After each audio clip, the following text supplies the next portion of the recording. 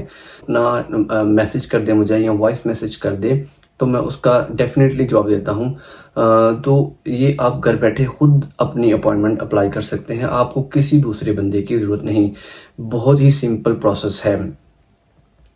تو اس طرح سے آپ فری اپنی اپوائنٹمنٹ اپلائی کر سکتے ہیں اور آپ کو پتہ ہوگا کہ کیا پروسیس ہے، آپ کی لرننگ ہوگی، آپ کے نالج میں اضافہ ہوگا.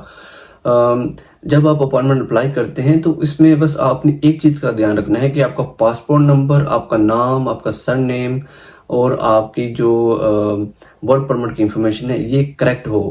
اس کے علاوہ اگر آپ کوئی مسٹیک کر بھی دیتے ہیں، فار ایگزامپل ایڈریس میں تھوڑی بہت غلطی ہو جاتی ہے یا اس کے علاوہ کوئی چھوٹی موٹی آپ کی غلطی ہو جاتی ہے تو وہ امبیسی والے درگزر کر دیتے ہیں، اس کا ایشو نہیں بناتے. تو ایک اور مسئلہ ہے جو جب آپ پولینڈ ایمبیسی کی اپوائنٹمنٹ اپلائی کرنے کے پروسیس میں انٹر ہوتے ہیں تو بہت ہی کامن پرابلم کافی دوستوں کو آتی ہے. کچھ دوستوں نے مجھے بتایا میسج کر کے کہ وہ جب اپوائنٹمنٹ اپلائی کرتے ہیں پہلی ای میل میں اپنا نیم، سر نیم، اپنا پاسپورٹ نمبر اور جو آپ کا ورک پرمٹ ہوتا ہے اس کی انفارمیشن انٹر کرتے ہیں، سبمٹ کرتے ہیں. یہ انفارمیشن جاتی ہے ای کونسلیٹ کے پاس. ای کونسلیٹ کے سسٹم میں آپ کے جتنے بھی ورک پرمٹ ایشو ہوتے ہیں منسٹری میں وہ اس سسٹم میں سیو ہوتے ہیں. تو جو ہی آپ اپوائنٹمنٹ یہاں سے اپلائی کریں گے، آپ کی انفارمیشن جو آپ بھیج رہے ہیں اور جو ای کونسلیٹ کے سسٹم میں پڑی ہے منسٹری کے اندر، وہ آٹومیٹیکلی ٹیلی کرتے ہیں، اس کو میچ کرتے ہیں. اگر تو وہ میچ کر جاتی ہے، جیسا کہ آپ کا نیم، سر نیم، پاسپورٹ نمبر، ورک پرمٹ کی انفارمیشن لائک ورک پرمٹ کا جو سیریل نمبر ہے اور جو اوژن وویوودسکی کے جو کس اوژن کا ہے اور اس کا کوڈ کیا ہے، اگر یہ تمام تر چیزیں ویریفائی ہو جاتی ہیں، میچ کر جاتی ہیں، تو آپ کو رپلائی میں آ جاتا ہے کہ آپ کا جو ورک پرمٹ ہے، جو انفارمیشن آپ نے انٹر کی ہے وہ ویریفائی ہو گئی ہے. اب نیکسٹ سٹیپ یہ ہے کہ آپ کمپلیٹ فارم جو ہے اس کو کمپلیٹ کریں اور اپنی اپوائنٹمنٹ کا جو پروسیس ہے اسے کمپلیٹ کر لیں. لیکن اس پروسیس پہ آ کے کافی لوگوں کی جو اپلیکیشن ہے وہ ریجیکٹ ہو جاتی ہے. ریجیکشن کی وجہ یہی ہے کہ آپ کی جو انفارمیشن جو یہاں پہ آپ ڈال رہے ہیں اپوائنٹمنٹ کے لیے، جو آپ سینڈ کر رہے ہیں، اور جو انفارمیشن منسٹری کے پاس سیو ہے وہ ٹیلی نہیں ہو رہی، وہ میچ نہیں ہو رہی. یہی وجہ ہے کہ آپ کی جو اپوائنٹمنٹ لیتے وقت اپلیکیشن ریجیکٹ ہو جاتی ہے. اب اس میں کیا انفارمیشن آپ غلط ڈال سکتے ہیں؟ اس میں یہ ہو سکتا ہے کہ آپ اپنا نیم کے سپیلنگ یا سر نیم کے سپیلنگ کریکٹ نہیں ڈال رہے، یا پاسپورٹ نمبر صحیح نہیں ڈالا، غلطی ہوگی اس میں، یا آپ نے جو ورک پرمٹ کا سیریل نمبر ہے وہ نہیں ڈالا صحیح طرح سے، جس کی وجہ سے میچ نہیں کر رہا. چلیں اگر دیکھیں کہ اگر آپ نے تمام انفارمیشن صحیح ڈالی ہے تو پھر بھی وہ ریجیکٹ کر رہا ہے، آپ کی اپلیکیشن میچ نہیں ہو رہی، ویریفائی نہیں ہو رہی، تو اس کا مطلب یہ ہوا کہ آپ کا جو ورک پرمٹ ہے وہ صحیح نہیں، وہ فیک بھی ہو سکتا ہے یا اس میں کوئی ایشو بھی ہو سکتا ہے. تو اس کا سب سے پھر بیسٹ سلوشن یہی ہوتا ہے کہ جہاں سے آپ نے ورک پرمٹ لیا ہے، اگر تو آپ نے ڈائریکٹلی کسی کمپنی سے ورک پرمٹ لیا ہے تو آپ ان کو کانٹیکٹ کریں، ان کو بتائیں کہ آپ نے تمام تر انفارمیشن ویریفائی کی ہے لیکن پھر بھی آپ کے جو اپوائنٹمنٹ کا جو پروسیس ہے وہ ویریفائی نہیں ہو رہا، ورک پرمٹ میں ایشو ہے، تو وہ ڈیفینیٹلی پھر اوژن سے رابطہ کریں گے اور اوژن والے اس کو چیک کریں گے. اور اگر آپ نے کسی ایجنسی سے لیا ہے تو پھر بھی آپ ان سے رابطہ کریں کہ آپ کی اپلیکیشن ویریفائی نہیں ہو رہی، کیا ایشو ہے. نیم آپ نے صحیح ڈالا، سر نیم صحیح ڈالا، پاسپورٹ نمبر صحیح ڈالا، تو پیچھے کیا بچا؟ Work permit. تو ڈیفینیٹلی ورک پرمٹ میں مسئلہ ہے، تو پھر وہ ایجنسی والوں کو آپ انفارم کریں، پھر وہ لک آفٹر کریں گے، وہ دیکھیں گے کہ جس اوژن سے وہ ایشو ہوا ہے وہ پھر اس سے رابطہ کر کے اس ایشو کو فکس کریں گے. تو یہ کچھ مسئلے تھے جو آپ جب اپوائنٹمنٹ اپلائی کرتے ہیں آپ کو فیس کر سکتے ہیں.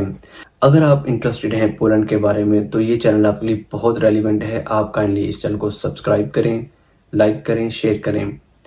ملتے ہیں پھر اگلی ویڈیو میں. اپنا بہت سارا خیال رکھیے گا. اللہ حافظ.